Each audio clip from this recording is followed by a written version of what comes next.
Okay. If you can hear me, if you can hear the sound of my voice, please let me know in the chat room and then we'll get started. Always gotta test the audio before we do this.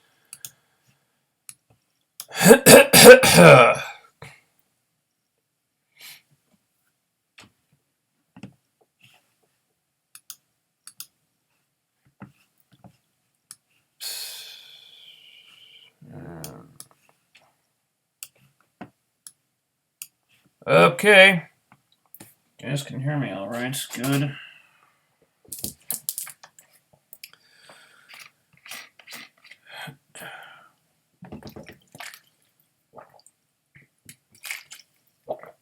We'll give it a minute. Just waiting for a couple people. Oh, man. Matt Hardy really annoyed me tonight. Not sure what he's going for, but it's just, man, it's just not working.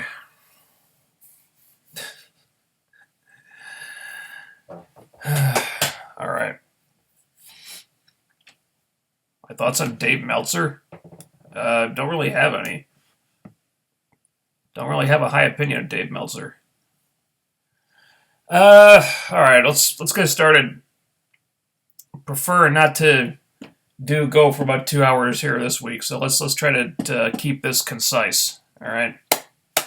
Anyway, last week was Impact Wrestling's debut on Pop TV, and I thought the show was pretty good. Not great, not perfect, but it felt like it did what it needed to do well enough for me to give it like a B+. Excuse me. There was more stuff that I liked than didn't like, and after the World Title Series, that was refreshing. I was really hoping this episode would keep that going. And in some ways it did, but in other ways it gave me a lot of unfortunate deja vu. So many recurring problems with the product that I find so frustrating were in full effect here. Meaningless title changes, unnecessary gimmick matches, inconsistency with characters. I mean, where was Mike Bennett tonight? Where was Mike Bennett? 1 week after he shows up calling himself The Miracle in what Josh Matthews said was a game-changing debut, and where is he? One backstage pre-tape, and then he's having his first TV match on Explosion, where no one's going to see it. And then there's Matt Hardy.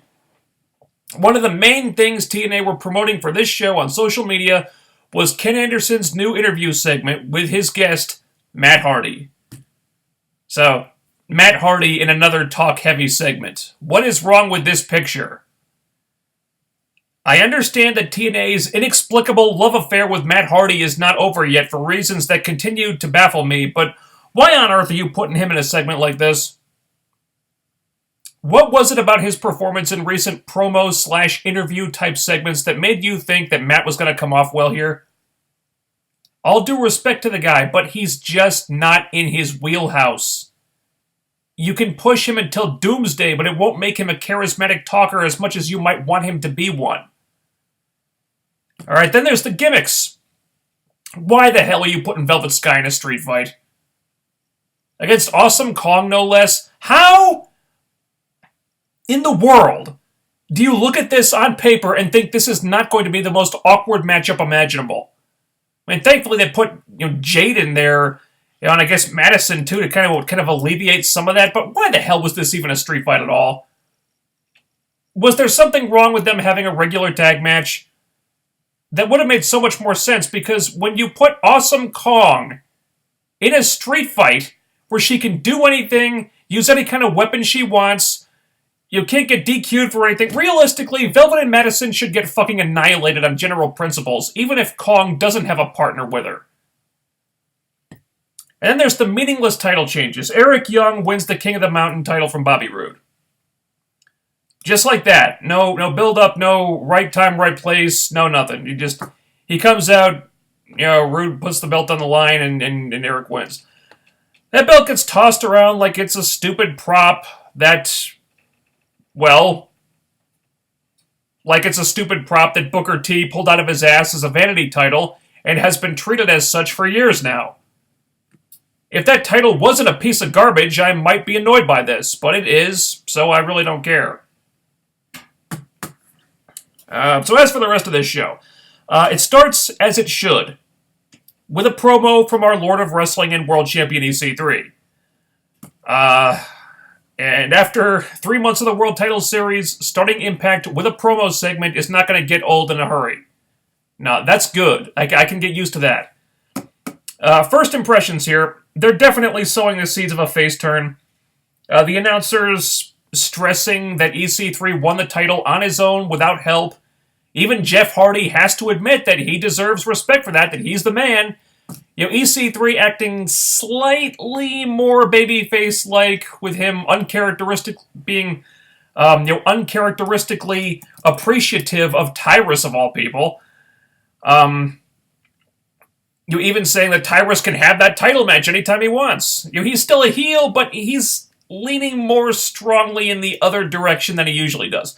Even his demand that Jeff earn a title shot against him by beating someone and working his way up rather than getting a title shot in his first match back is not unreasonable. He even helps put over that Shinron guy when he comes out, giving him a little rub on the mic there. You're definitely heading in a babyface direction, is EC3. And that was probably in the works for a while. Sooner or later, the fans were going to turn him face, whether TNA intended it or not, so why fight it? This is the way the wind is blowing. It makes sense. But in what direction the wind is not blowing? Velvet Sky trying to be a badass. And failing, might I add. This knockout match starts with Velvet saying that she wants to kick Awesome Kong's ass. How am I supposed to take that seriously? What the fuck? That was the most unintentionally hilarious fucking thing I have seen on TV in months. Not on wrestling shows, TV in general. Kong, I want to kick your ass. Fuck you, Velvet. And that's exactly how the match came off. It sounded like a joke, and it was. Velvet trying to act like a tough chick just needs to stop. Kong selling for her offense, with weapons, without weapons, it doesn't matter. It just looks fake. And Madison was no better here. She's so tiny. Her wrestling, her performance, her in-ring performance has gotten a lot better in recent times. It doesn't matter. She's still tiny. She looks like a midget compared to Kong. Then you put them against Kong, and they look like little girls that Kong should just steamroll right over. Them getting as much offense as they did in this match is fucking stupid. And Kong selling for it that much is fucking stupid. Thank God the Dollhouse won and Jade got the pin, thankfully. Her finisher's awesome, by the way. But still, they need new knockouts. If they're resorting to putting the beautiful people in spots like this, regardless of how unfitting it is, they need a deeper women's roster, and they need it now. Then we get a promo for a new knockout. Raquel. Couldn't see who she was, but she seemed to have purple hair. I was thinking, what women wrestlers do we know that have purple hair? Only one I knew was Kimberly, but it didn't sound like her. Someone on Twitter said it might be Gabby from Tough Enough. And then later on, Gabby pretty much confirmed that it was her on Twitter, and TNA retweeted it, so looks like that's who it is. I didn't watch Tough Enough. I didn't care to. Never seen this Gabby chick before, but I as I understand it, I heard she's only been training for a couple of months. So unless she's some kind of wrestling prodigy, which is unlikely, she probably sucks. They need new knockouts ASAP, but you couldn't find anyone better than fucking Gabby from Tough Enough? What's so special about Gabby from Tough Enough? What about Cherry Bomb? What about... you used frickin' Deonna Purrazzo on the One Night Only show on Friday. She still looked kind of inexperienced, but she's probably better than Gabby from Tough Enough. Whatever. Then we have the Beer Bash. With, it's just, Storm and Rude coming out to commemorate beer money getting back together, basically. What I liked about this, it was fun. It sounded totally unscripted. It's really just Storm and Rude goofing off, making fun of all the times they fucked each other over in the past. It was lighthearted and silly. It was funny too. It was just a fun segment. Storm looks happy. Rude is showing personality again. It's good stuff. Then Eric Young and Bram come out because Eric hates Bobby Roode and always will. Blah blah blah blah blah. And it really feels like they're grasping at straws to drag out a feud that no one I can see is especially interested in being dragged out. Maybe there are some people out there itching for more Bobby Roode, Eric Young matches. I'm not one of them.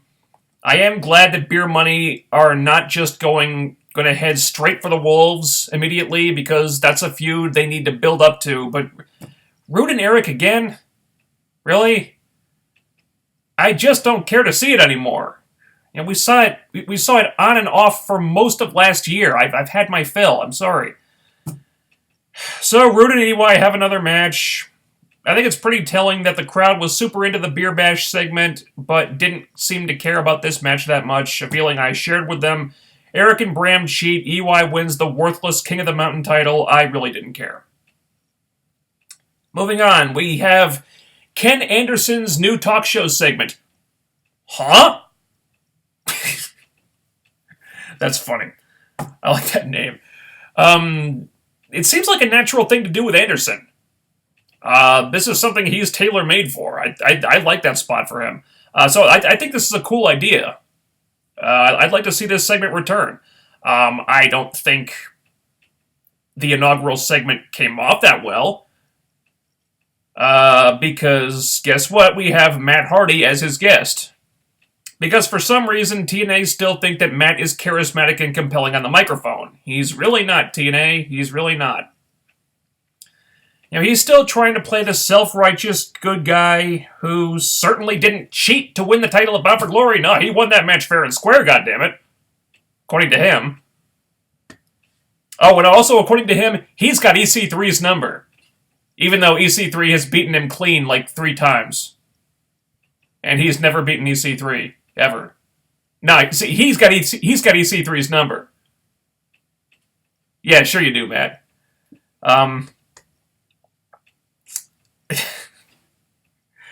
Matt just sounds like a fucking whiner. He's a whiner. He sounds delusional, like he's got sour grapes.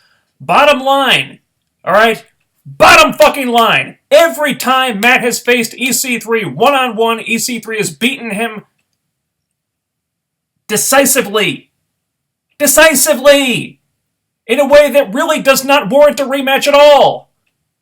And yet Matt somehow keeps getting rematches that are looking more and more like he just doesn't deserve them. But he keeps acting like he's entitled to them somehow. Is this pointing to a heel turn? Yeah, probably. It didn't happen last week, but that doesn't mean it won't. And it certainly wouldn't make Matt as the world champion a good idea either. No matter how much TNA might want it to happen. I like the idea of a Ken Anderson talk show segment in principle, but this was awkward. This didn't come off that well. Maybe Matt was slightly better here than he was in recent promos, but he's still not anything great on the mic. This guy is just not interesting in lengthy talking segments. He's just not. I'm sorry. Oh, another thing about this. Am I the only one who is really uncomfortable with how Matt is exploiting his baby to get sympathy heat? Like we saw him last week with Matt was using the baby to give him motivation. Now he brings the kid out with him to this out into the ring for this segment. That poor baby. What if it started crying in the middle of the segment? Was Rebby supposed to stay there with the crying kid? Could she take him backstage or something? I don't like that he's doing this. It doesn't make me feel sympathy for Matt. It doesn't make me want to boo Matt either. It just makes me feel sorry for his kid, who's probably going deaf being that close to the live microphones like that. It just seems like kind of a sleazy thing to do. And, frankly, it makes me question Matt and Rubby's parenting. Then we have a 6-man tag with Tigre Uno and the Wolves versus DJ Z, Eli Drake, and Jesse Godders. Good match. The potential face turn by DJ Z was interesting. He seems like he'd be a good babyface if he got the chance. He's certainly charismatic enough to pull it off. And hell, if this is a storyline for an X Division guy, I say let's do it. And that seemed to be the only reason why this match existed. Okay. It's a storyline for DJ Z. All right. Let's see you expand on that now. Oh boy, then we get another Matt Hardy promo segment. Lucky us. Matt Hardy wants one more title shot against EC3, and if he can't beat him this time, then he'll leave TNA forever.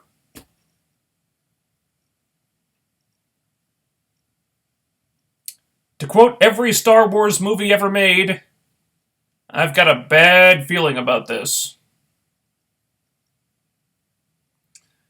Matt's still trying to be a babyface, but he just sounds angry and bitter and unlikable. And now, and not because of any heelish dialogue either, not because of anything that they were or were not trying to tease. I mean, it's in his acting, his inflection, his tone. He sounds like a fucking whiner who just can't accept that EC3 has beaten him clean every time they fought, one-on-one. He sounds petty. Oh, you and me are lifelong rivals. No, you're fucking not, Matt. You're EC3's designated jobber right now, okay? Norv Furnham, Dewey Barnes, Matt Hardy. You're in that group right now. Lifelong rivals. Fuck you. So yeah, if Matt's turning heel, that's probably how and when they're gonna do it. Oh, jeez. Don't put the title on him, TNA. Please don't do it. It just would not be a good idea. It really wouldn't. Oh, boy. And then the main event was Drew Galloway versus Kurt Angle on his farewell tour. No real storylines here. It's really just Kurt wanting to have some great matches with some great opponents before he bows out. Like I said last week, if that's the way Kurt Angle wants to go, he's earned the right to do it that way. It was a really good main event. I think Galloway got a nice rub from Angle here. You'd think that more could be accomplished by him going over, but I don't think he necessarily needed to. You know, he still got something out of this by going toe-to-toe with a legend like that. Would I prefer it if Galloway went over? Yeah. But, you know, like, hey, they want to pay respect to Kurt Angle. You know, I'm not going to argue. I'm not going to make a big thing out of this. My only major complaint with it is that the match getting broken up by commercials, you know, with the match getting broken up by commercials, it felt shorter than it should have been. And I think there were only like 13 or 14 minutes on the clock when it started anyway. So would have been nice if it had been uninterrupted by commercials at the very least. Yeah, ultimately, it really felt like it needed a few more minutes, in my opinion, as good as it was. So that's where it ended. Another pretty good Impact here. Again, not great, but pretty good.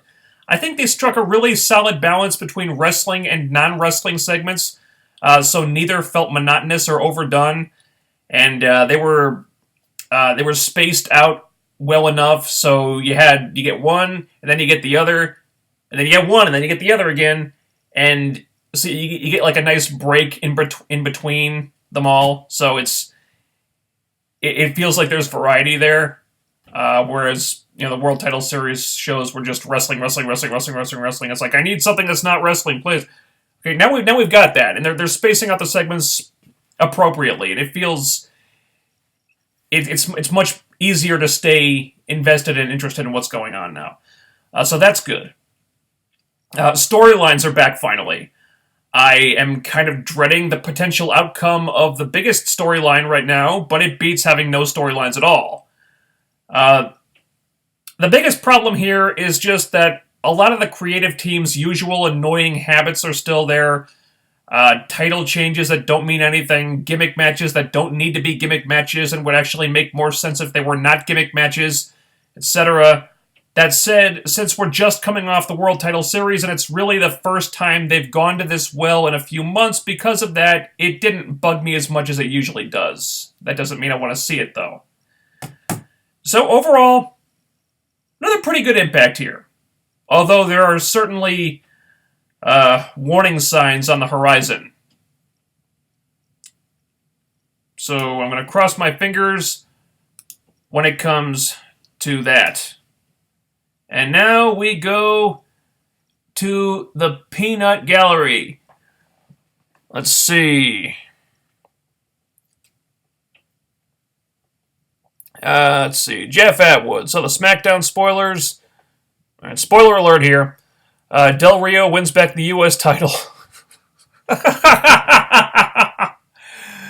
Wow, they really didn't give Kalisto much of a chance, did they? And Ambrose versus Owens will be at the Royal Rumble in a last man standing match for the IC title. Okay. Is there a question here? Del Rio wins back the U.S. title.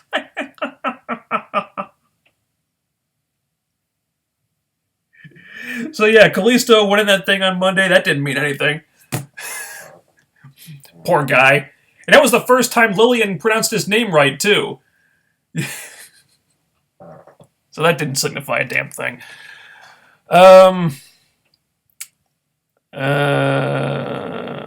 Matt Hardy isn't the only thing not working. Save me one. EC3 and Jeff reminding me of Sting and Flair. I'm not getting that vibe. EC3 and Jeff reminding me of Sting and Flair. How? And that Jeff has a painted face? And EC3 is great on the mic? Rey Mysterio, I see Drew Galloway as a top heel and EC3 as a top face. Could end up being that way eventually. You know, EC3 as a babyface seems inevitable. Yeah, whether that's what the writers intend to do or not, it's going to happen. You know, he's almost getting more face pops than heel heat at this point anyway. And it's been that way for a while. You know, Galloway will turn heel eventually too. Direwolf, thoughts on Sting in the Hall of Fame? I guess he deserves to go in. I've said this a number of times, though. I really don't. I don't care about Halls of Fame. I really don't. It just seems silly to me. I don't care about TNA Hall of Fame. I don't really put much stock in the WWE Hall of Fame. I think the Hall of Fame ceremony is really just an opportunity for WWE to pat themselves on the back once a year. That's what it is to me. It's their annual pat ourselves on the back show. I don't really care. Really. Were you a David Bowie fan? No, not really. R.I.P. to David Bowie, though. Let's see. What did you think of Eric Young win over Rude? Ken already went over that. The Save Me one. Velvet trying to stand up to Kong just looked sad. Oh yeah, sad, desperate, and really unintentionally hilarious. When she's when she stood up to Kong backstage, I burst out laughing. How the fuck do we take that seriously? It looks dumb. Velvet Sky is not a badass. She's just not. Okay, she's not that good. Okay, she doesn't have the athleticism to pull off being a badass. She doesn't have the physicality. She doesn't have the body type. Okay, she looks like a frickin' no-talent model trying to act like a badass. She's acting like a 9-year-old girl's idea of what a badass is. It doesn't work. It's not believable. It just looks fake. They need to stop fucking doing it. Okay, Whole World, are we allowed to talk about TNA spoilers? I would prefer it if you didn't. Just because not everybody here, I'm guessing not everyone here wants to be spoiled. So just try to preserve things for the people who don't read the spoilers. Rimastani, do you like Anderson's I like the idea of it. I think it's a good idea in principle. I think the execution here, mainly due to the guest, it just didn't come off that well. But I don't see any reason why they shouldn't bring it back. Do it semi-regularly. I think it's a good spot for Anderson. Rebby's lips bothered me so much during the talking segment. Yeah, you think she's gotten some collagen injections? Wouldn't surprise me. Let's see. We Man Who Sold the World was one of my favorite songs. I got Nirvana to cover it. Alright, talking about David Bowie there. The Save Me One. Wolves versus Beer Money. Best of 7 would be cool. I agree, but I don't think they should do that. At least not yet. Because, that's the big feud. That's the big tag team feud. Apparently, they're going to be putting together a bunch of makeshift teams to kind of pad things out. That's fine. That's good for killing time. But, Beer Money versus the Wolves is your money feud in the tag team division. And I would really prefer it if they didn't burn us out on that. In my opinion, I think I said this last week, in my opinion, they shouldn't even touch each other until Slammiversary. And I think, well, if you do a best of 7 series after that, the feud, you've kind of finished that feud off. It's like, well, what the hell do you do after that? I mean, people are going to be sick of Beer Money Wolves matches after that, after getting 7 of them. Now, I would prefer it if they don't have that many matches, honestly. I say, wait till Slammiversary, have a match, have Beer Money win, because everyone pretty much regards the Wolves as this unbeatable team in the tag team division. So, change it up. Give them a mountain to climb. Give them some a hurdle to overcome. Give them a challenge. Have Beer Money beat them in that match, and then build up to a rematch down the line. Don't do it immediately. You build up to it. Tell a story with that. Let's see. Zach Harris. The segment with the Beautiful People versus Awesome Kong in the Dollhouse tonight made me facepalm hard. On what planet did 2 people put up any sort of fight against 4, even with weapons? Come on. Yeah. Okay, Velvet and Madison versus Kong by herself would be ridiculous. But you've got them basically fighting the entire Dollhouse there for a while. And they're actually doing really well. It's fucking stupid. Okay, if you had someone like frickin', I don't know, if you had girls like, I don't know, like frickin' Sarah Del Rey and Madison Eagles, instead of Velvet Sky and Madison Rain, then it would sort of make sense. Because, okay, these are 2 badasses, and, they kick it into second gear, and they just go balls out, and okay, I can buy them kind of holding their own and keeping the heels at bay for a while. But it's Velvet and Madison! These are not badasses! You trying to shoehorn them into that spot is just fucking stupid! It doesn't work! Yeah, thank God the heels won! But why the hell was it so competitive? Why? I'll tell you why. You know why? Because this is the only knockout feud they have right now. They've mashed every girl they have into this one feud.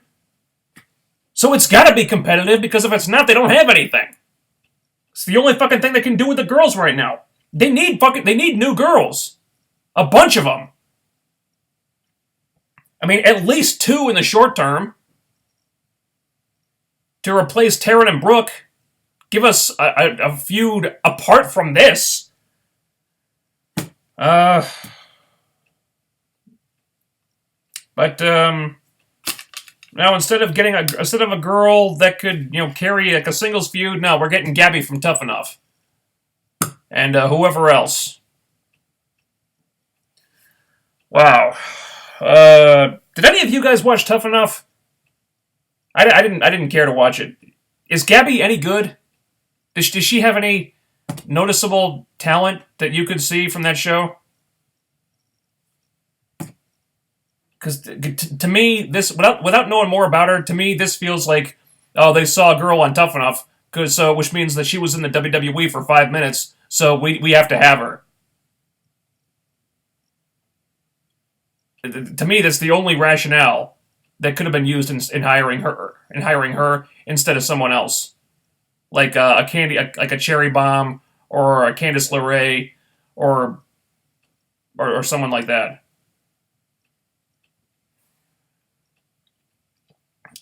Do you watch the college football national championship game last night? No. I don't watch football. Sometimes I'll watch the Super Bowl, but that's more just to see the commercials. I don't follow it. Ramastani, do you think that the match next week is Matt Hardy's chance to lose so he can return to the WWE? Well, they did say supposedly his contract is up soon. So I guess it gives them an out if they think he's going to leave. Then again, Bully Ray's contract was coming up, and that didn't stop, and they still let him put Dixie Carter through a table. And then he left not long after that. Anyway, so TNA don't always make the right decisions in that regard. I would say if there's any possibility that Matt might not re-sign with them, don't put the fucking world title on him. You just don't take that risk. But yeah, this really feels to me like they're gonna placate Matt. They're bending over backwards to get him to re-sign. I don't know what makes them think that Matt is worth all this effort. Maybe they think they need to keep Matt in order to keep Jeff.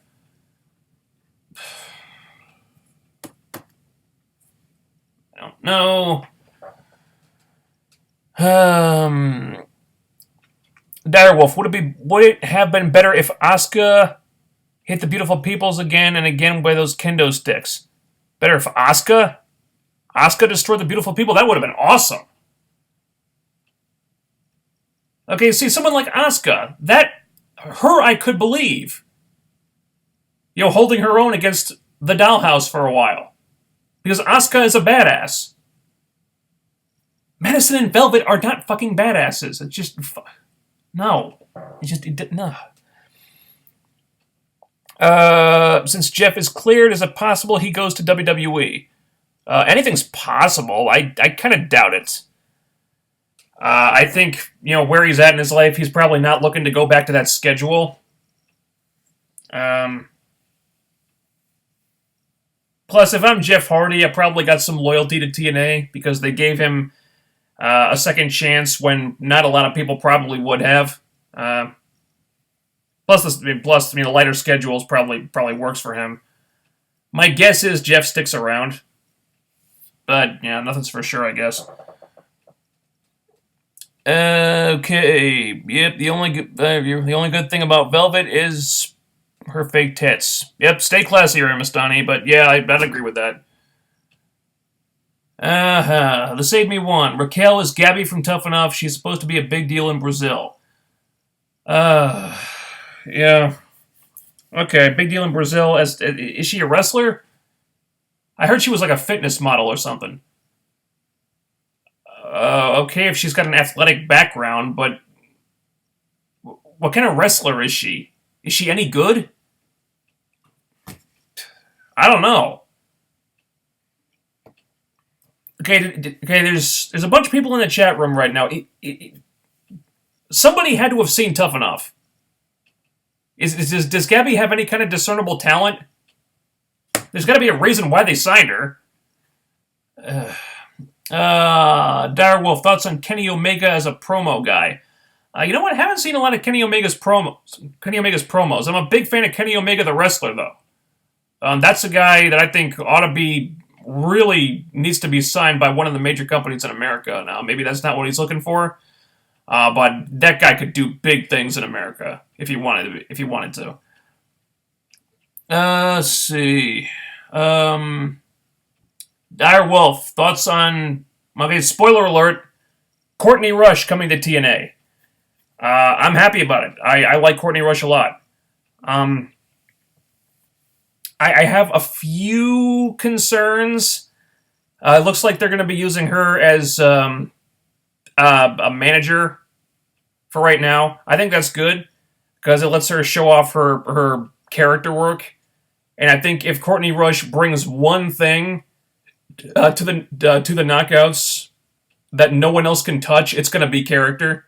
Because regardless of how you feel about Courtney Rush, you can't say that she lacks character. She has a lot of character. I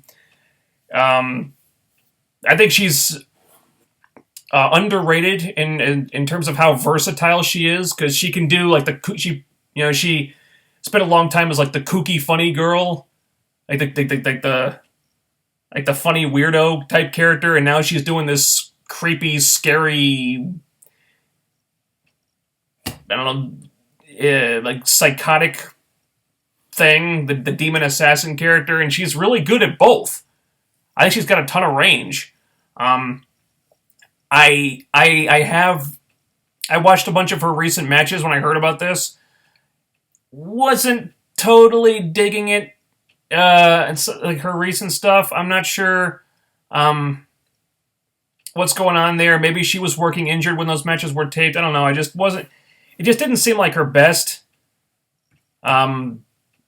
Because I just look at those matches, I'm like, you know what, she can do better than this. I've seen her do better than this, and maybe she wasn't working at 100% when those matches were taped. I don't know, because I think Courtney Rush at 100% is good enough to be a knockout. And hopefully that's the Courtney Rush that we get. So we'll see.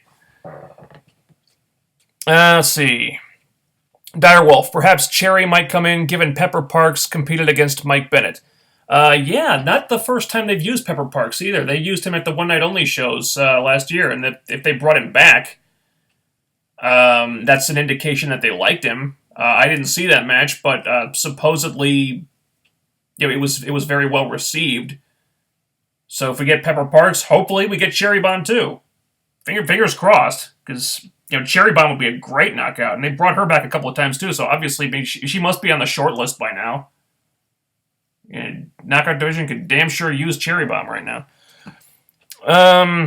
Do you think the Main Event Mafia is the best faction in TNA history? Is that a joke? No, I don't. Beer Money is one of the few reasons I like TNA other than EC3 and Jeff. Okay. Along with the Wolves and Spud. Alright, all good talents. To save me one, if TNA had come up with a new championship belt at Slammiversary for the King of the Mountain, would you buy into the title better? No.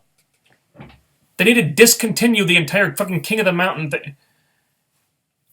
Okay, if it was a new championship, like a new belt, with a new name, and a fresh championship history, then I would take it seriously. They need to discontinue everything that has to do with this current King of the Mountain thing. You don't call it the King of the Mountain title, call it something else. Get a new title belt, fresh title history, then maybe I'll take it seriously. Let's see. Ray Mastani does not think EC3 is losing next week. We can only hope. Did you watch the Mad TV reunion? If not, I watched it until my cable went out. No, I didn't. I hadn't heard about that. I really don't watch much TV anymore. I didn't even know that was a thing until earlier today. I did watch Mad TV back in the day, though. Ray Mastani, I hate to say it, but the fans make like TNA to push Matt because they always cheer for him.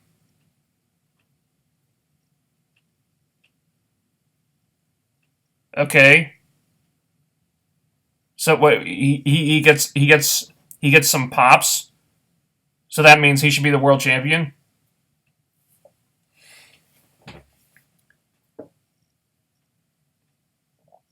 So you can make that argument about anybody then. Just because a guy gets cheered doesn't mean he's world champion material.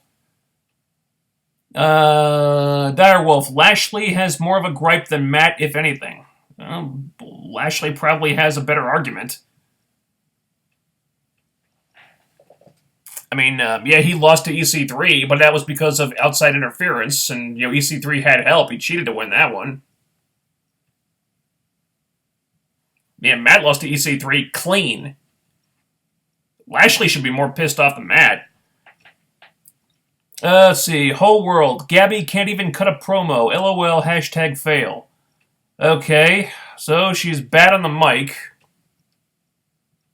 What are her wrestling skills like? Anything?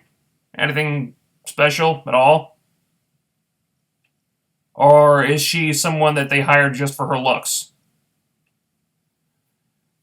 Let's see. Rey Mysterio Russo said in his podcast that TNA should focus more on storylines and drama to attract fans rather than a lot of wrestling. What are your thoughts? I would agree with that. Wrestling is not as big of a draw as the smart marks would have you believe. It's just not. Okay, wrestling is good. Wrestling enhanced by compelling characters and an interesting storyline with drama, that's what's going to draw people in. Because they need casual fans to tune in to get ratings. And casual fans aren't going to tune in to just see wrestling. You got to give them stories and characters and drama and stuff like that. That's what hooks people. Let's see. Thoughts on TJ Perkins not being re-signed? Yeah, I just heard about that earlier. I'm kind of ambivalent about it. They weren't doing anything with him, so I don't really think it's gonna matter much either way.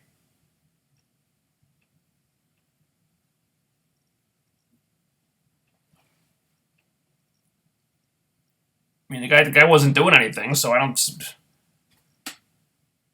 kind of nonplussed, to be honest. He's a great wrestler. Yeah, I enjoy watching him when he's in a match, but ultimately the guy didn't really mean anything right now.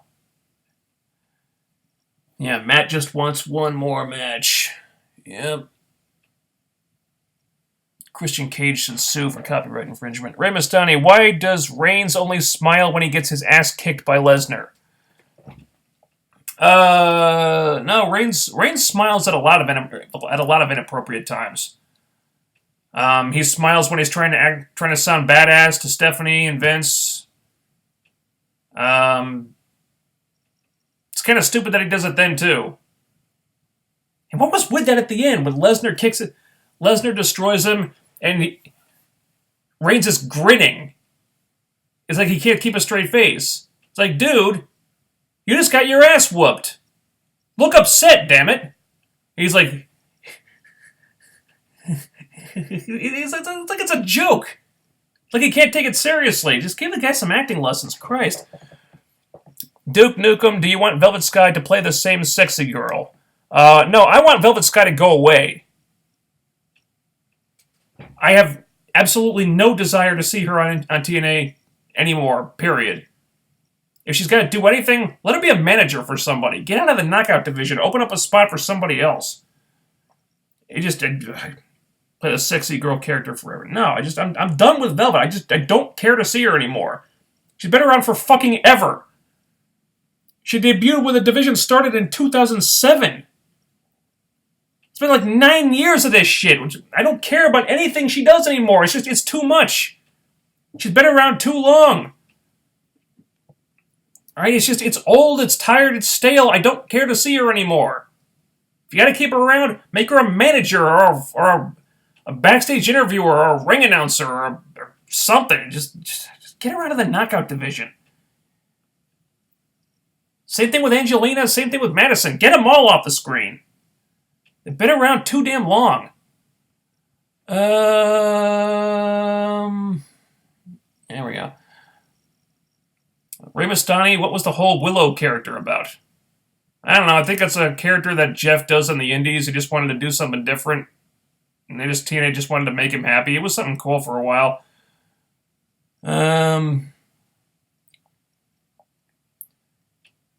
Rey Mysterio, do you think Kurt is returning to wrestle at WrestleMania? I would not be surprised if WWE tries to get him. With Cena looking very questionable to appear. And a lot of their guys are injured right now. If Kurt's available by then, I very much expect WWE to make a play for him. Rey Mysterio, TNA is not live anymore. Well, no, they were live last week, I think. For the debut on Pop TV, I'm pretty sure they were live for that one. But no, not every week. I think they'll be live periodically, but then they go back to their plan to tape a lot of TV all in advance. So they don't have to pay for a whole bunch of travel. No, they just bring the wrestlers in one time and tape tons of TV over several days. And then they only have to pay for travel like once every couple of months. I think they're going to stick with that for a while. But I think they'll be live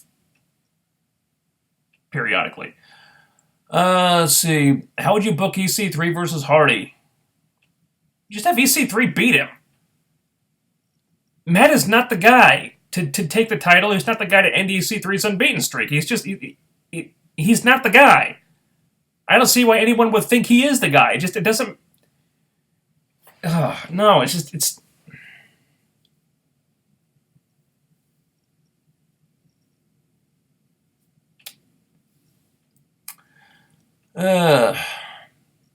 WWE spoiled the U.S. title result on the website. Yeah, that shows how important that thing is, right? Lucky STR8. The King of the Mountain title has had more names than Ken Anderson has had heel and face turns. Yeah, a couple more and it'll catch up to the Big Show. As far as how many heel face turns he's had. Rey Mysterio, this week Raw made me want to watch TNA even more.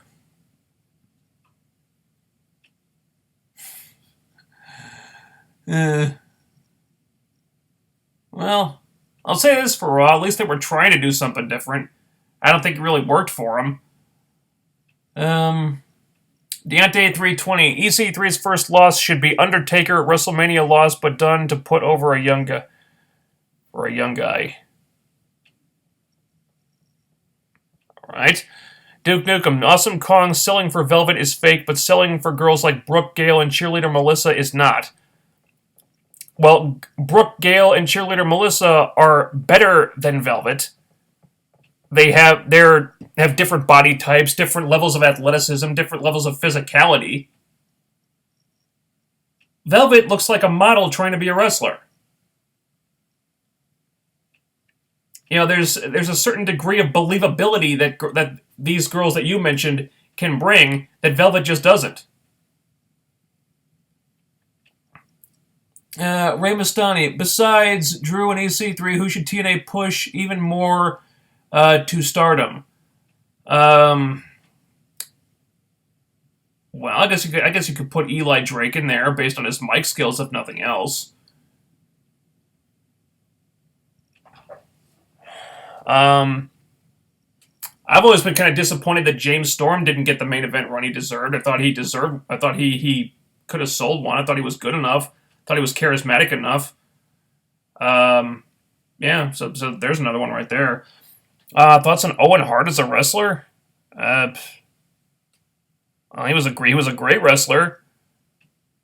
Been dead for a long time. Don't really have any thoughts on Owen Hart. I haven't thought about him in a long time. Rey Mysterio, what can you do with Lashley? I don't know. It depends on his availability. You know, he's splitting time between this and MMA. He's kind of a tough one to book because, I mean, it's probably better if he doesn't do much talking. So maybe giving him a mouthpiece would be a good start. Beyond that, I'm not sure. Depends on how available he is. What can you do with Mahabali Shera? I don't know. Continue to feature him in a supporting role. Don't push him too much. Just let him continue to work on the skills and use him as an ambassador to India because he's useful in that regard. You know, he's your gateway star, over there, and supposedly TNA have a big audience in India. You know, if they ever get around to doing the tour of India, he's going to be the main attraction. those people are going to line up and go to see Impact primarily to see Mahabali Shera because he's their guy. I don't think you need to push him that much in the meantime because he's not ready for a huge push. Just if you just feature him here and there. When the time comes, if he gets good enough, then you can think about pushing him a little harder. Do you watch Impractical Jokers? No, I do not. How would you book the Rumble? Ah, man.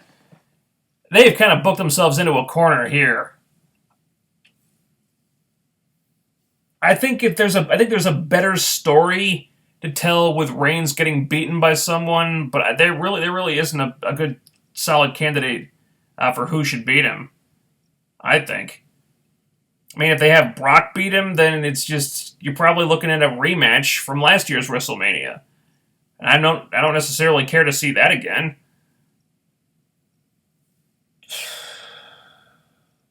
Cena's out. Jeez, who the hell else could face Reigns?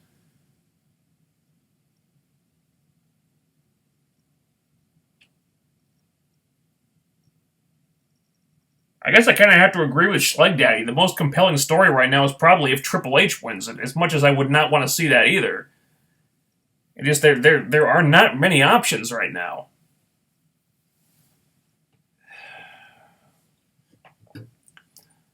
Gabby is pretty, that's all. Alright, so they signed her for her looks. That is unfortunate. Does she have any talent? Is she any good at the ring whatsoever?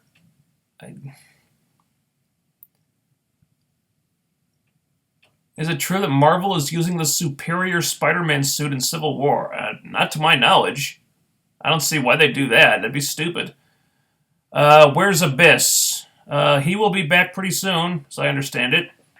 I think in the next 2 or 3 weeks. 1 or 2 or 3 weeks. Yeah, he'll be back pretty soon on TV. I miss what Whole World says. I miss watching your rants on wrestlers. My favorite was when Hard as a Motherfucker on Chavo Classic. Oh yeah, Chavo Classic. Was that the one where I tore Los Stereotypicos a new asshole? I remember that one. Like, who the fuck gave this tag team a reason to, a right to exist? You know? I was really pissed off. You had the Dirty Heels and, Bad Influence about to have this awesome talking segment, and then Chavo comes out to fucking ruin the whole thing. Fuck. Direwolf87. Candice LeRae would have been believable against Kong in that street fight since she's been in one in PWG. Oh, hell yeah. That'd be great. I don't anticipate Candice LeRae ever getting another shot because they used her in that one match and it just didn't turn out that well. To this day, I don't know what happened in that match. That was the worst match I've ever seen Candice LeRae have. I mean, of all the times to I don't know what happened there. Maybe she was nervous or something, but it just didn't go well. So, her first impression in the company probably wasn't that good. Which is unfortunate. Jeff Atwood, Tough Enough sucked. Winner Josh Brettel on that shit show was the only one that really stood out. Okay, so we shouldn't expect big things from Gabby. Probably not from Claire Green, what's her face? Chelsea Green, who appears has also been signed. Most likely. Because they were on Tough Enough, which means we gotta have them. Over much more talented women who are toiling away on the indies waiting for an opportunity. But no, these girls were on Tough Enough. Which means all the WWE fans will watch our show to see them because we got the girls from Tough Enough.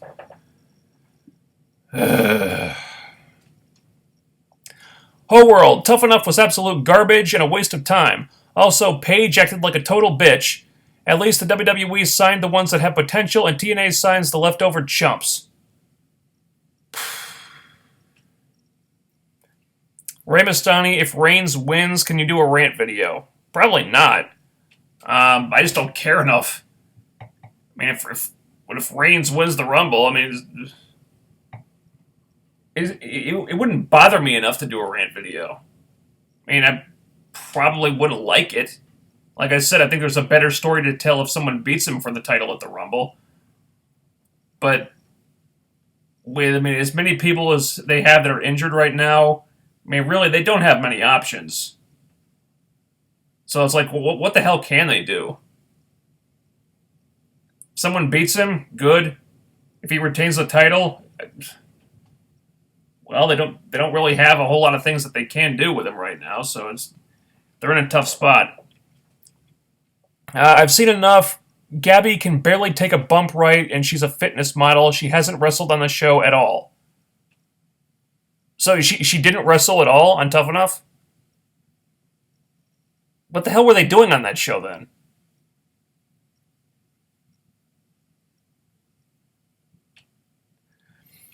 Gabby trained in the Wild Samoans Academy and graduated. I still don't think she's spectacular. Alright, so she has been to wrestling school. And apparently is good enough to have graduated from wrestling school. How long has she been a wrestler? Does anyone know? You know, I still don't think she's spectacular. Yeah, that's something. That's a complaint I've heard a lot about Chelsea Green too. Watch some of Chelsea Green's matches on YouTube. She's okay. I didn't see anything special about her.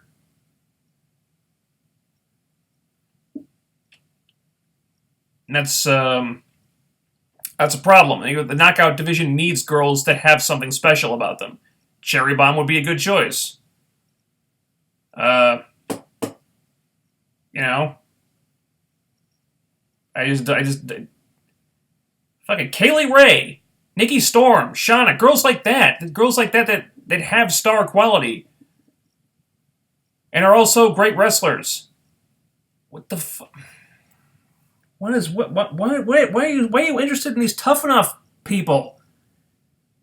No one cares. Tough Enough sucked. No one watched it. It's just, I don't get it. Why do people give Matt Hardy a hard time, but when Christian Cage won the title, people loved it? Yeah, well, Christian Cage, I think, was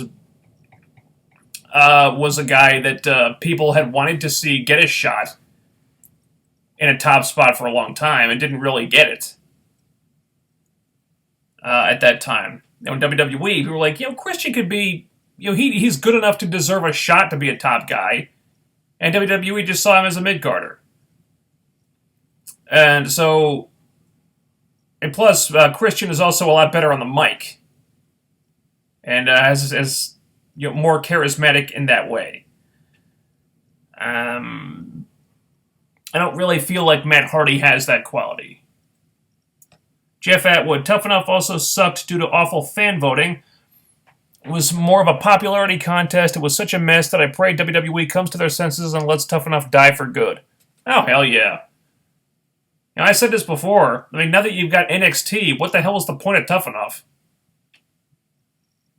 You put these bunch of scrubs through WWE boot camp or whatever, try to find the next big star.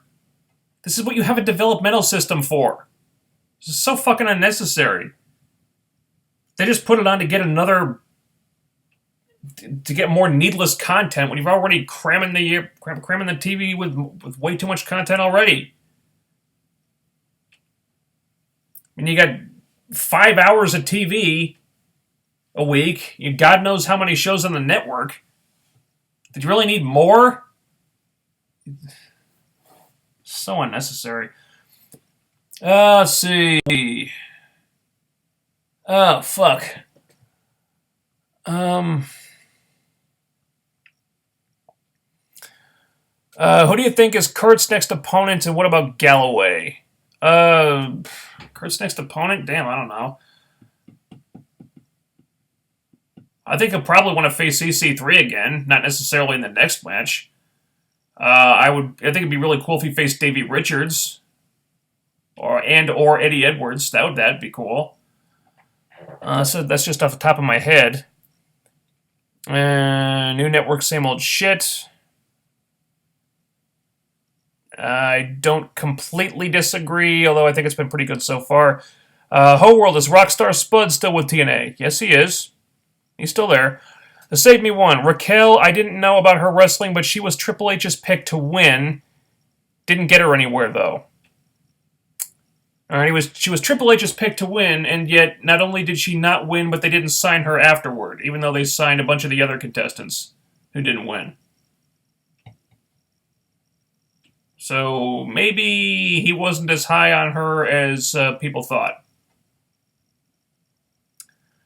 WeBear50, what is your predictions on UFC 195? I really don't know. I haven't been following it that closely. I'm not sure who. I don't know.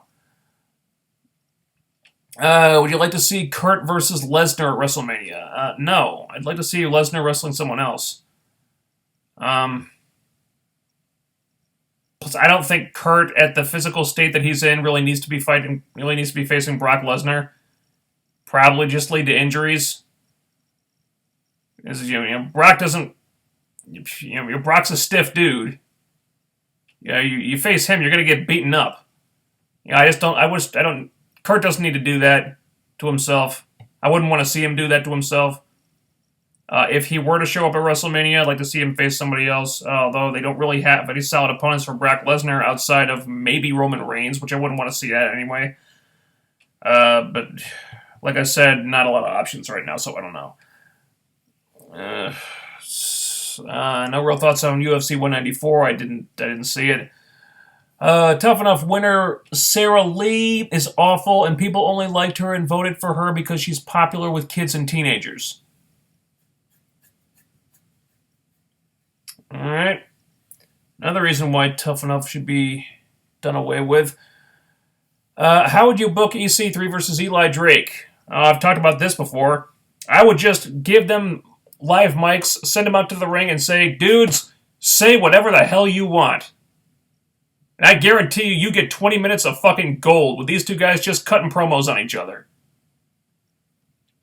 Because that shit would be more entertaining than any match they could possibly have. Just put them in a couple promo offs, you got fucking gold right there. Zach Harris, what are the odds that WWE will risk having yet another Royal Rumble get hijacked having Reigns win? I think people would probably be more receptive to it this time. I think people shit all over it last time because they wanted Daniel Bryan to win. The second Bryan got eliminated, anyone, the winner, no matter who the winner was, would have gotten completely shit on, and Reigns was just in the wrong spot. If Bryan is not an option, I think they'd be more inclined to cheer for Reigns this time. So I just... he's showing signs of connecting with the audience and them getting behind him. So I think if Bryan even comes back at all, if he were to come back before the Rumble, that'd be suicide for Reigns. Let's see. UCD380. What would your Slammiversary card be? You can bring in 2 knockouts, 4 X Division guys, and 2 tag teams. Oh, crap.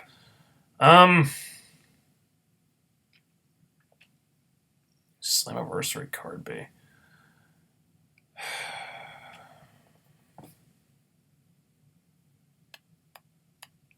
4 X Division guys? Well, it's not a case of just bringing people in, but bringing people in with a purpose and having something interesting for them to do. You're just bringing them in for no reason. It's not really interesting. X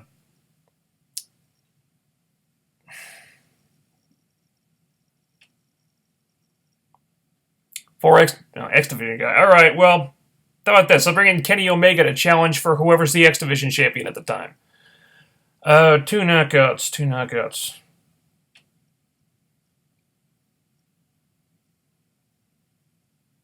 All right, I'll say Cherry Bomb and Kaylee Ray.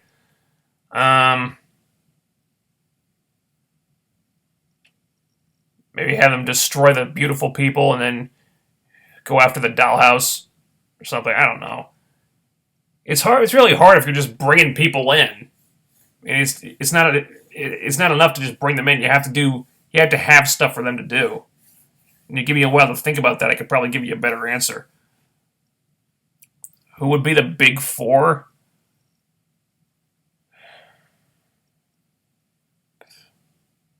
The top 4 stars, you mean?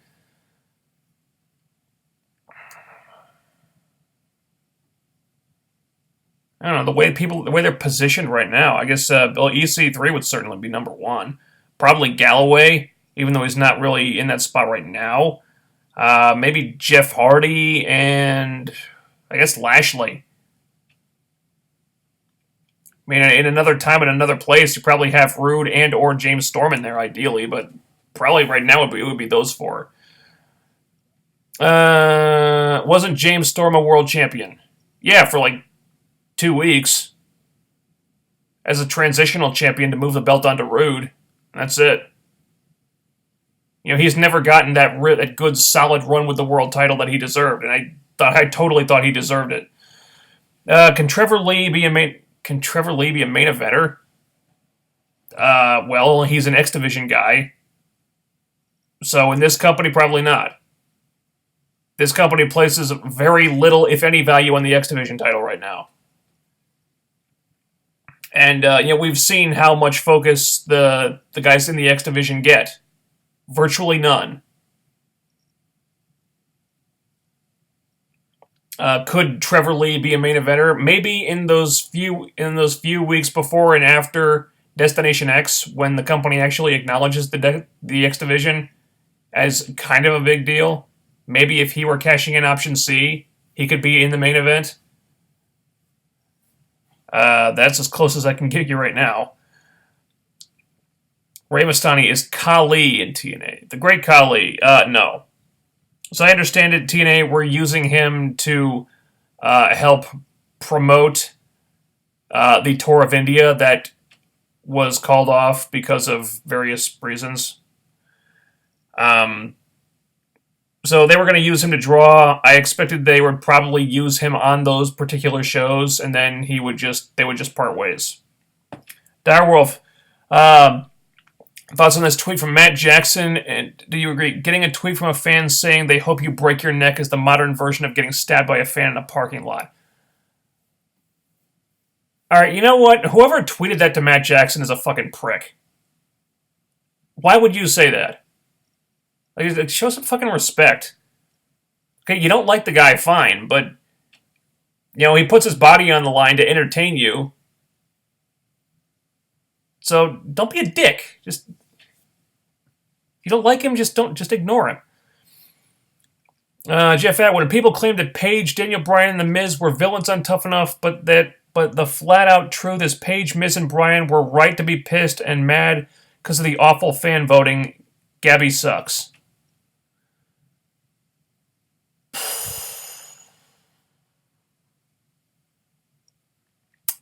Okay. Well, you sound like you know what you're talking about.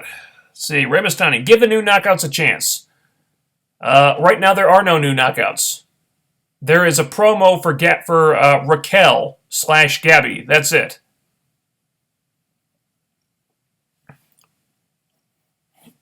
I'll give her a chance, see what she does.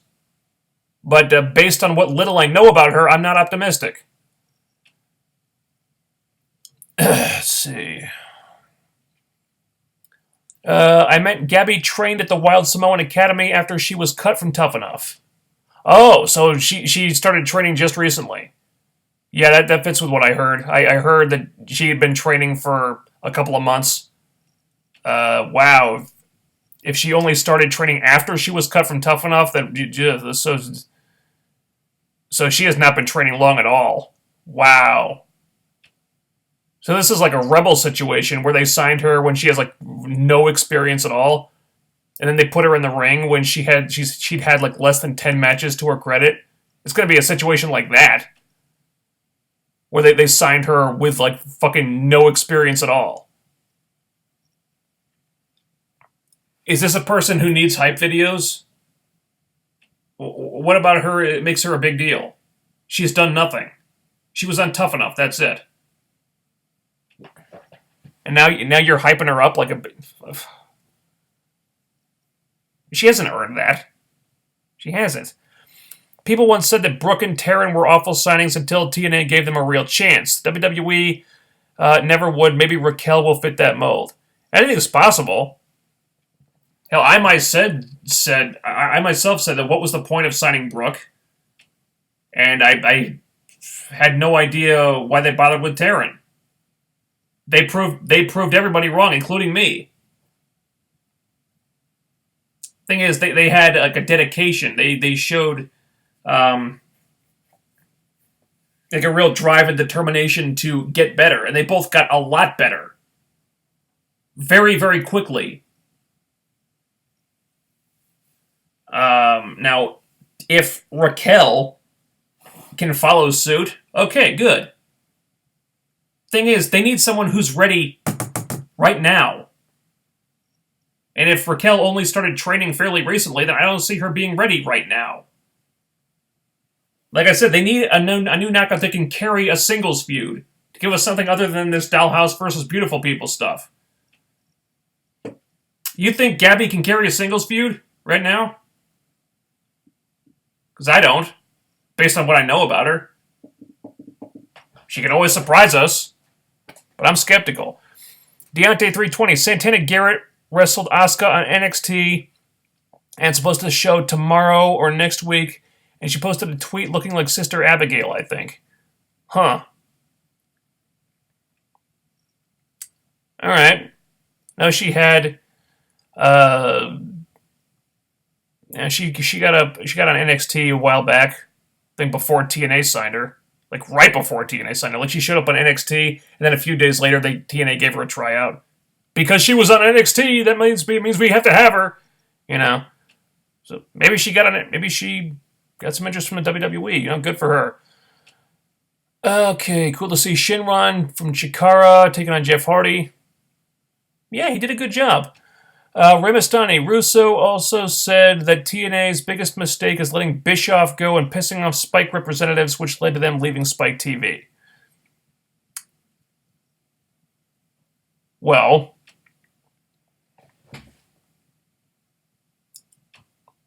it was a mistake in that sending Bischoff, getting rid of Bischoff screwed up their relationship with Spike TV, which led to that TV deal getting shit canned. I don't see how anyone is going to argue that they're in a better position now. We're on a much smaller network with a smaller distribution, like not seen in nearly as many homes. And their audience is a fraction of what it used to be on Spike TV. So in that sense, you could argue that they made a mistake in handling the Bischoff Spike situation the way they did. Maybe there was a way they could have removed Bischoff from the equation that would not have pissed off Spike, but apparently Bischoff had a great relationship with Spike. They loved him. They loved the guy for some reason. So when they got rid of Bischoff, they kind of screwed themselves. It's unfortunate because they needed to get rid of fucking Bischoff. It's not that Reigns won the Royal Rumble, but how the finish was with the win because it was so obvious. I think people shit on it, not that Reigns won, but that they all wanted Daniel Bryan. And the WWE clearly knew that and didn't respect them enough, and didn't respect it. You know, they could have had Reigns win that match in a manner that wouldn't have pissed people off, but they had to know that everyone in that building would want Bryan to win. And to have him get come in and be eliminated so quickly, it was like the fans obviously knew that they know the guy, they know what guy we want to win, and they had him get eliminated really quickly just to piss us off. It felt like they did it just to piss people off. I think that's what got people upset. If they had Bryan make a great showing in the match, maybe last to the final two, and then have him go for a while, and like really make a case for himself, they could have made the argument that yeah, okay, we know you like this guy. That's why we're giving him this great showing in the match to show that we respect him and we respect your wishes. But it's not his time right now. We respect the guy, but this is the guy that has to win. At least that way, you could have shown respect for the fans' wishes, even if they weren't going to actually do it. But the way they did it, it was like, fuck the fans. We're going to do what we want. I think that's more than anything, that's what got people upset. Let's see. Guy of the 90s. Gabby looked fine on One Night Only. Well, Gabby did not appear on One Night Only. That was Chelsea Green and Deanna Purrazzo. Those were the two new knockouts. Those are the two other girls they used. Yeah, so that was not Gabby. That was someone else. Zach Harris. People who tell wrestlers that they hope they get injured should be locked in a room with that wrestler for 5 minutes. 5 minutes super kick party. Ray Mastani. Why did AJ leave TNA? You'd have to ask AJ. The biggest answer is probably money, like Guy of the 90s says. Supposedly he had a lot of other reasons too, as was hinted at in that shoot interview he did for whatever that was. I didn't see it. I saw the trailer though.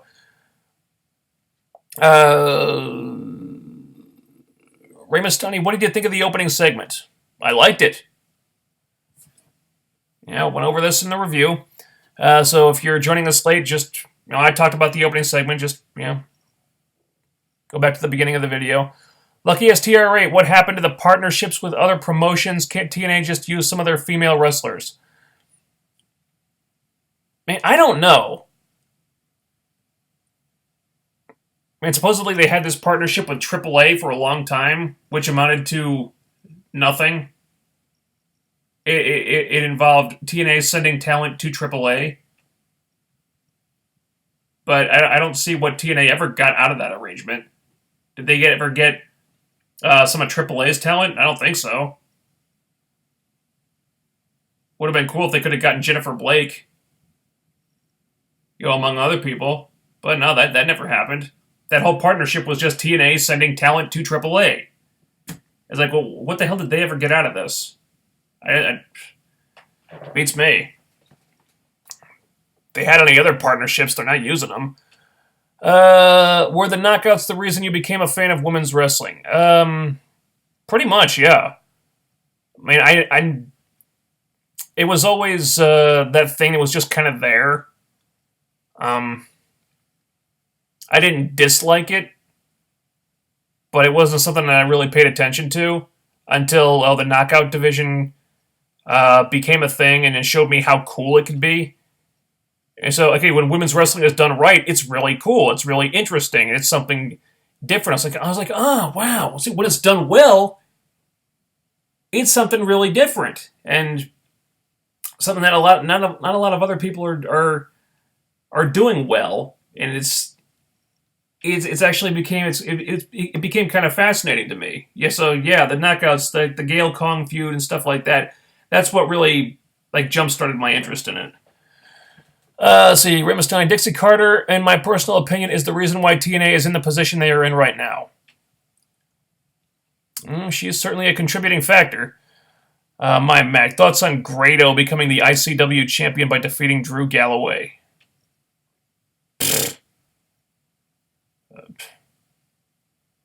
Whatever, man. Whatever. I don't care. Yeah, I've seen some of ICW. If I find a Kaylee Ray segment from ICW, I'll watch that, but it's not like I follow the company too closely. If Grado is the champion, that's an incentive for me not to watch when I see it. Hopefully, if he's the ICW champion, that means he won't be showing up on Impact. Fuck Grado. Thoughts on ICW?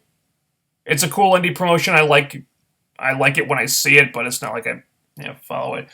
Whole world. I hope Becky Lynch beats Charlotte for the belt. Charlotte is a boring champion. I have to agree. Clearly Charlotte's the favorite in management of the new girls that they brought up last year. I don't really understand why. She can wrestle, but character-wise, like you said, she's boring. I don't think she brings much to the table at all in terms of character and personality. Her only personality trait is being Ric Flair's daughter. You take that away, and she doesn't really bring much to the table. So I also hope that Becky Lynch beats her for the title eventually. In my opinion, Becky Lynch is going to be the breakout star of that group. A lot of people say Sasha Banks. Well, does it seem to you like Vince is on board with Sasha Banks? Doesn't seem like that to me. Doesn't seem like he gets Sasha Banks, and if that's the case, she's probably going to wind up like Naomi. But no. I think Becky Lynch has the most personality, has the most charisma. I've always thought about that back when she was Rebecca Knox on the Indies. I thought, wow, this girl, she's got something.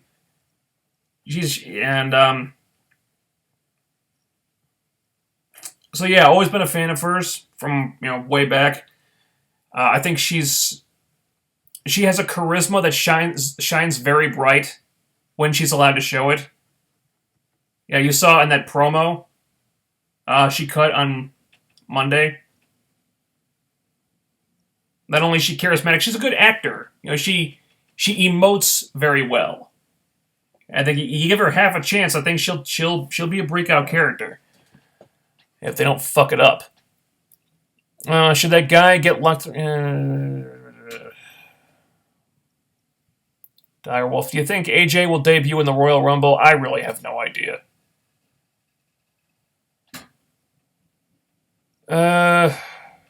Who knows? Maybe. Best ever AJ Styles theme song. The Get Ready to Fly song. I think that was his last one. Is NXT just like the Knockouts in terms of booking their women back then? I don't watch enough of NXT to know that. It seems like they do a pretty good job booking their women, kind of like TNA did in the inception of the Knockout division. I like what they're doing with Kana, the fucking Asuka, how they're building her up. I think it was there was a segment. I think it was Dana Brooke and Emma came out to get in Asuka's face during a match, and not only did it not work, they distracted her. But then Asuka just whirls around and kicks her opponent in the head and knocks her out cold, and she wins by KO because the other girl's unconscious. Instead of instead of the other girl just rolling her up and getting her pin on her because she's distracted. I like that. I like what they're doing with Asuka. So they're booking her well. I don't know about the rest of it.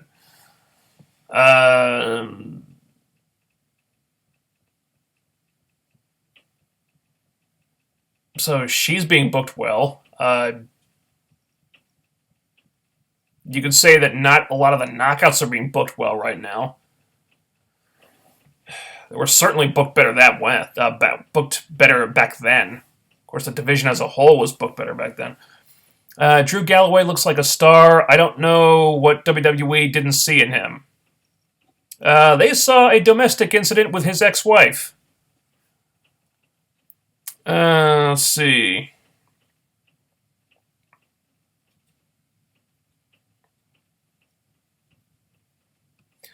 How frustrating is it that the Knockouts in the X division made TNA stand out and they ruined both divisions?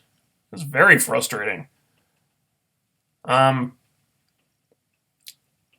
It's frustrating in different ways. I think with the X division, they just don't have any advocates on the creative team. And with the Knockouts, it's like they want to feature them, but they don't really know how to do it. And they can't get their heads out of their asses and revamp the roster the way it needs to be revamped. At least with the Knockouts, there's a desire to feature it, but they just don't know how to do it. Direwolf, NXT women, just like the Knockouts back then, is what I mean in terms of great booking. I guess there are similarities there. I wouldn't say all the women on NXT are booked great. What is ICW? It's a Scottish indie wrestling promotion. I think Insane Championship Wrestling. Correct me if I'm wrong about that. But yeah. Guy of the 90s. If someone offered you TNA with a WCW budget, would take it? If so, who would you hire? Who would you fire? How would you present the show? TNA with a WCW budget, and I can hire anybody? I'd fire most of the people in the Knockout division and get a mostly new division. How would I present the show? I'd give storylines to the X division for starters. Probably get some new tag teams in there, maybe Red Dragon. Go after them.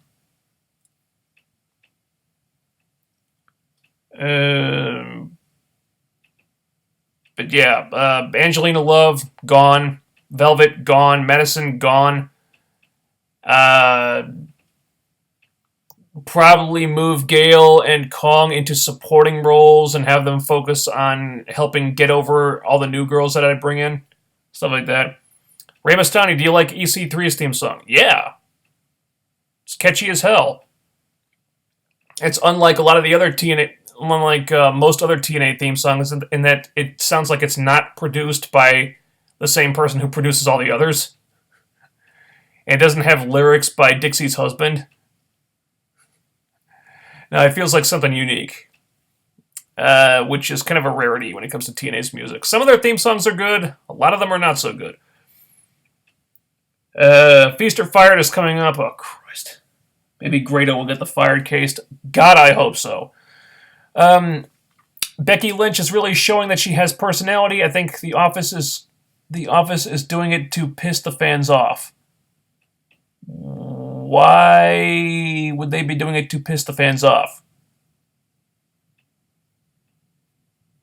It seems to me like people are getting behind Becky. They got behind her on Monday when she attacked Charlotte.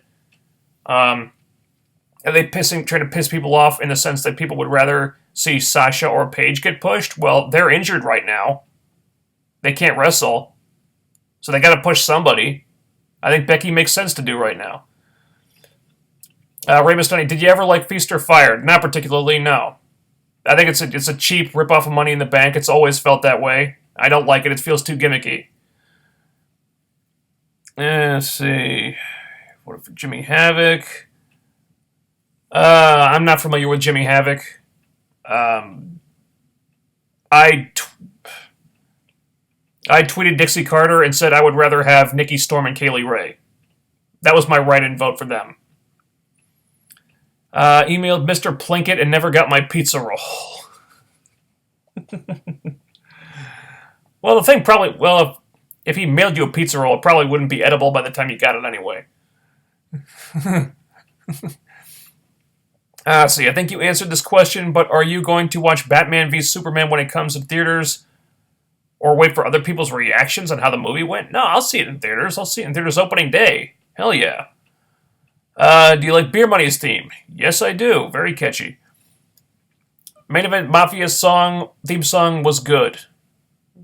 To each their own. I didn't care for it.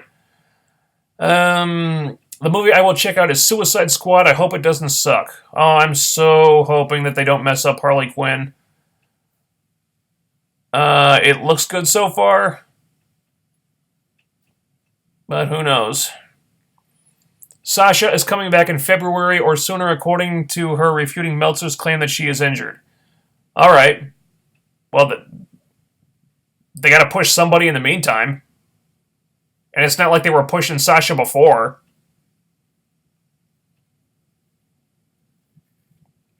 How do you feel about the social outcast faction in WWE? I think it is so bad, it's hilarious.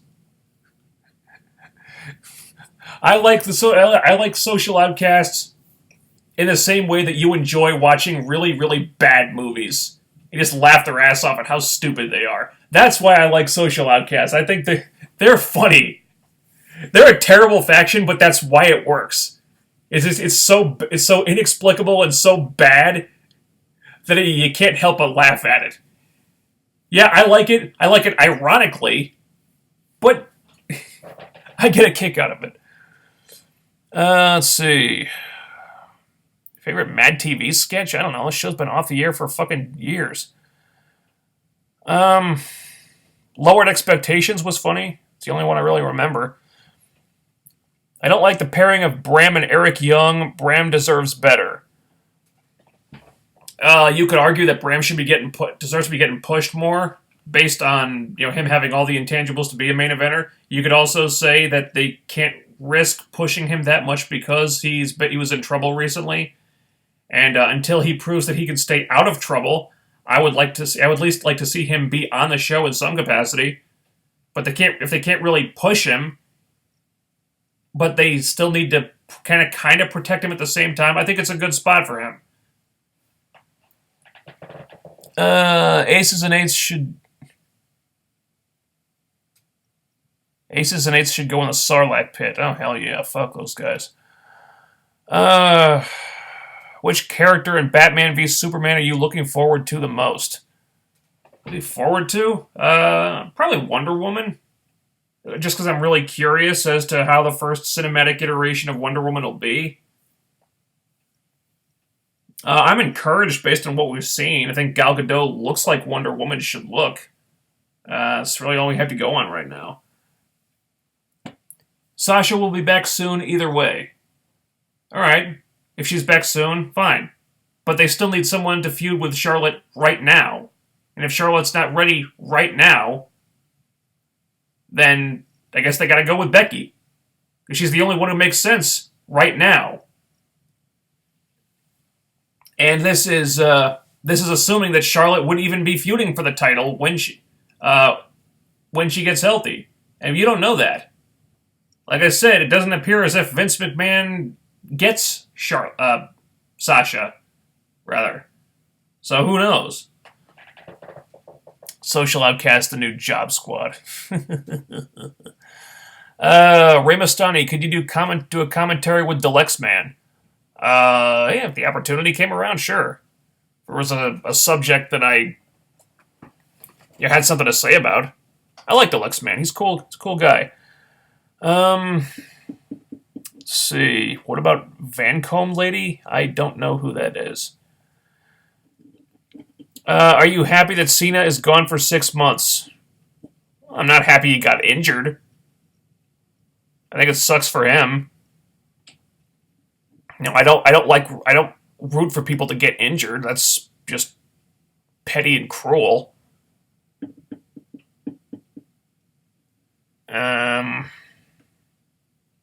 I do think it's coming at a really bad time for the WWE. Because, I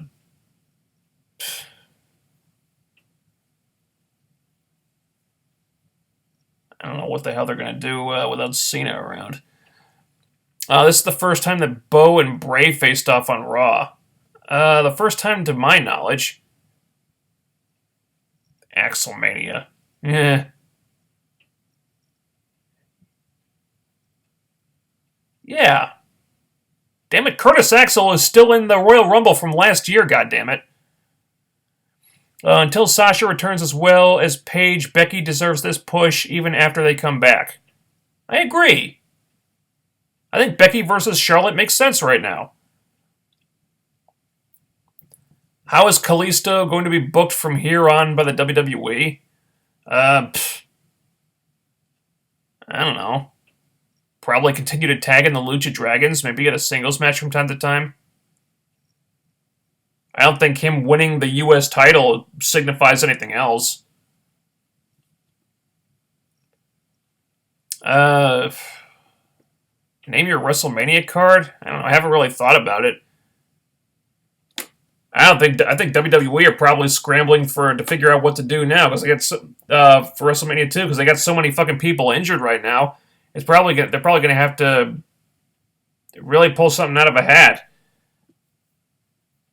Probably won't be an ideal card.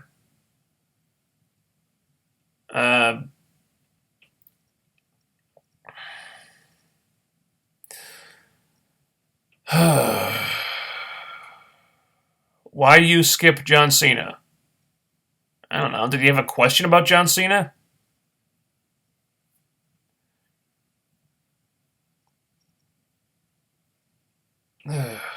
Okay, these, Okay,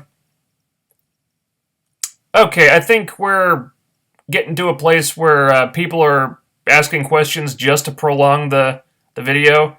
And getting close to 1 a.m. here, so I think we're going to call it quits pretty soon here in just a minute. Just take care of these last couple questions here. What is your top 10 stupidest belt designs in your opinion? The butterfly belt for all 10. The Divas butterfly belt. Do you think Chris Jericho should retire? Not necessarily. The guy can still perform. I think the problem with Jericho is that he goes away and comes back, and he's done it so many times now that his returns don't really mean anything. He's kind of spent all his cachet in that regard. Jeff needs to be at WrestleMania because of injuries. Jeff needs to be at WrestleMania because of the injuries. What? Doesn't make sense, dude. Bo and Bray are real-life brothers. Yes, I know. Did you know that Shrek is a wrestler? He's a win... Shrek? What? Charlotte spoke out that she wants the Divas title as well as the term Divas gone. So you want to reinstate the women's title? Okay. Cool. Yeah, if they wanted to change the butterfly belt, I wouldn't complain. Okay. You know what, I think I'm going to cut us off here. So I'm going to answer these last couple questions. And anything below the line that I'm putting in right now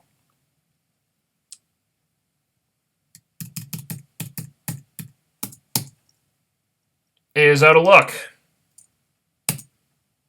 I think just apologies if you had more questions, but I gotta end it sometime, and it's getting kind of late here. So that'll be where we stop for tonight. I'm just gonna finish these last couple here.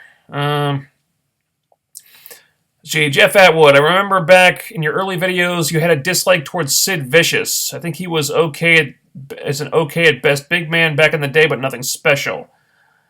Yeah, my dislike of Sid Vicious kind of stemmed from from stuff that happened in WCW.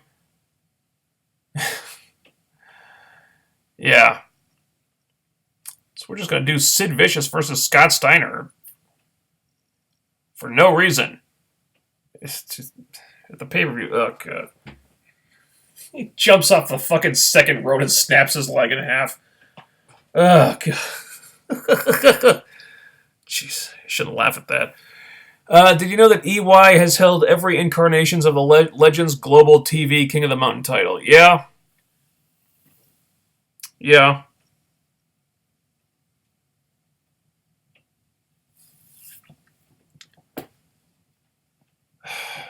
That belt has had so many freaking incarnations. Just goes to show what a joke it is. Thoughts on Paige? I like Paige. Like her as a wrestler, like her as a character. I think they've kind of fucked up her character by doing what they've done with her recently. This whole Paige and Charlotte thing was a fucking mess. But I think I like her. I like Brittany Knight. She's a good talent. I don't know what you want me to say. I think they booked her better on NXT. I think she deserves better writing than she gets. Not sure what else you want. And okay, you know what? I think that will do it for tonight because we're pushing 1 a.m. here, and I gotta hit the showers. So that'll be it. I think. You know what? I think the Comic Show post show is back starting next week. So we got that. I believe. Yeah, Agent Carter is starting up on Tuesday. I think Arrow is back next week as well. I don't know about The Flash, but we got at least 2 shows to talk about next week, I think. So stay tuned for that on Thursday, 10 p.m. Not this Thursday, but next Thursday, next week, 10 p.m. Eastern. Comic Show Post Show will be back Also, I don't think we'll be doing the Impact stream on Tuesdays because shows will be back. I'll figure out what I'm going to do. I'll let you know on my Twitter. Follow me on Twitter for updates on that. Right now, I think the plan it will be to do the Impact stream on Saturdays when there are shows on Tuesday that I would watch, that I would be watching instead of watching Impact Live. So that's probably what's going to happen, but I'll let you guys know on Twitter what the plan is with that. So until next week, thanks for tuning in. See you next time. Later. Next week. Bye. Good night.